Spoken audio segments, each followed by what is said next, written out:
ঘৰৰ মানুহবোৰ মাজে মাজে লগ পাই থাকিব লাগে, সেয়ে আমি আজি প্ৰীতিভোজ এটাই আয়োজন কৰিছিলোঁ।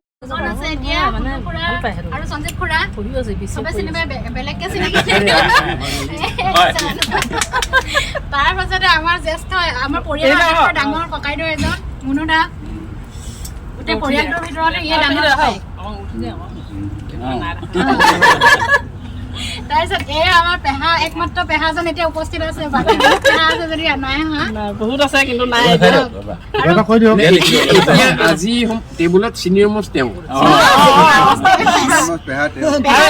পেহীদেউ আমাৰ পৰিয়ালৰ জ্যেষ্ঠ জোঁৱাই এজন আৰু বিপুল ভিনদেউৰ জহতে আমি আজি ইমান ধুনীয়া চাইমত খাবলৈ পাইছো। ধন্যবাদ। আৰু ভিনদেউৰ লগতে আমাৰ বাইদেউ ইৰাণী বাইদেউ আৰু মই পাৰিজাত সন্দিকৈ চবে জানে আৰু মোক চিনাকি কৰি নিদিয় এহেঁতক দি ল'ব লৈছিলো ৰ মমি বাক এক্সট্ৰাকে কি কম মানে দে মমি বা ন চাইমত খুৱাই নাই তেনে এয়া হ'ল সুমন মছলা যে আমাৰ আৰু মামু হৈছে আমাৰ পেহী ছোৱালী। তাৰপিছত মানস আৰু সুমন মই একেলগৰ হৈ আমি স্কুলত একেলগে পঢ়া। তাৰপিছত আছে আমাৰ এইফালে চুপু, মামন, সৰু ল'ৰাটো আমাৰ আটাইতকৈ, আৰু দেখা সুদৰ্শন, এইখন দুটা আমাৰ আটাইতকৈ সৰু।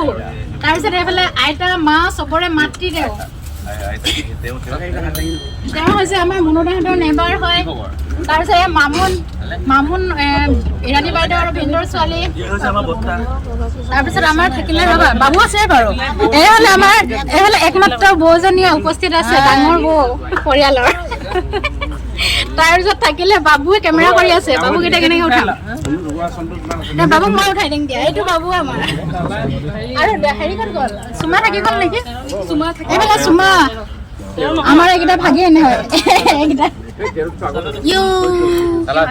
হৈ গ'ল।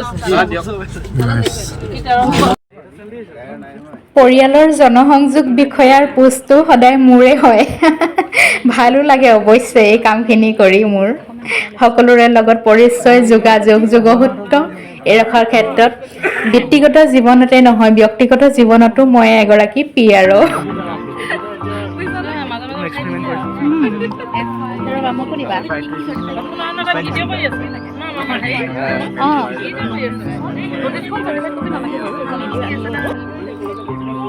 ঘৰৰ চিনাকি মানুহখিনিৰ মাজত আকৌ এবাৰ চিনা পৰিচয় কৰি দিলোঁ।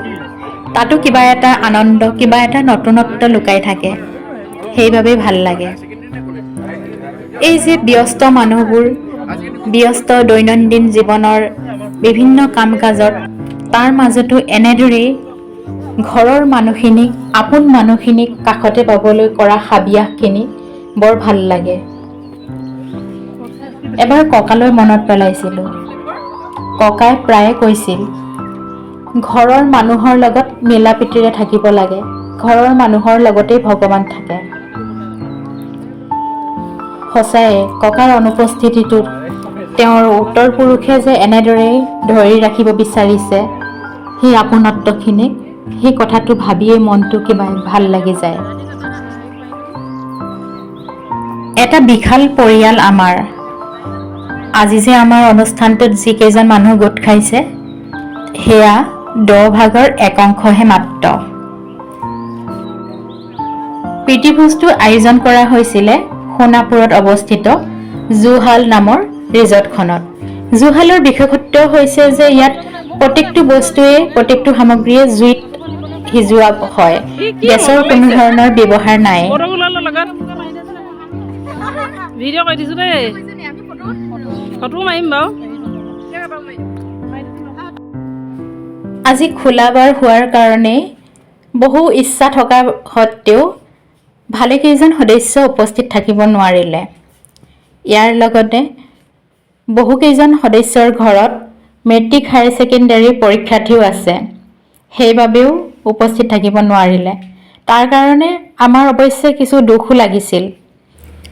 জ্যেষ্ঠজনৰ পৰা কনিষ্ঠজনলৈকে ভিন্ন বয়সৰ সদস্যই অংশ লোৱা আমাৰ এই প্ৰীতিভোজৰ সৰু দলটিত আমাৰ স্কুল ফ্ৰেণ্ড মানসজ্যোতি শইকীয়া আৰু সুমন দত্তও আছিল। অৱশ্যে তেওঁলোক দুয়োজনকে কেৱল বন্ধুত্বৰ তালিকাখনত ভৰালে কথাটো সম্পূৰ্ণ নহয়। তেওঁলোক দুয়োজনৰে পৰিয়ালৰ লগত আমাৰ পৰিয়ালটোৰ এক পুৰণি সুসম্পৰ্ক, যিটো বৰ্তমানেও এক মধুৰ সম্পৰ্ক ৰূপে বিৰাজমান হৈ আছে। ইয়াৰ লগতে আছিল ৰেণুমালা চাংমাই আই। তেওঁ আচলতে সকলোৰে আই বা মাতৃ হিচাপে জ্যেষ্ঠ। তেওঁ আমাৰ পৰিয়ালৰ নহ'লেও তেওঁক আমি কোনোদিনেই পৰিয়ালৰ পৰা বিচ্ছিন্ন বুলি ভাবিব নোৱাৰোঁ। তেওঁৰ আমাৰ প্ৰতি যি আন্তৰিকতা, মৰম, সেই আন্তৰিকতাৰ সোৱাদতেই দৌৰি আহে আমাৰ কাষলৈ মৰমৰ টোপোলা এটি বান্ধি। আমিও যাওঁ তেওঁৰ সুকোমল সান্নিধ্যৰ সেই মৰমকণ আমাৰ বাবে সদায়ে বৰ আপুৰুগীয়া।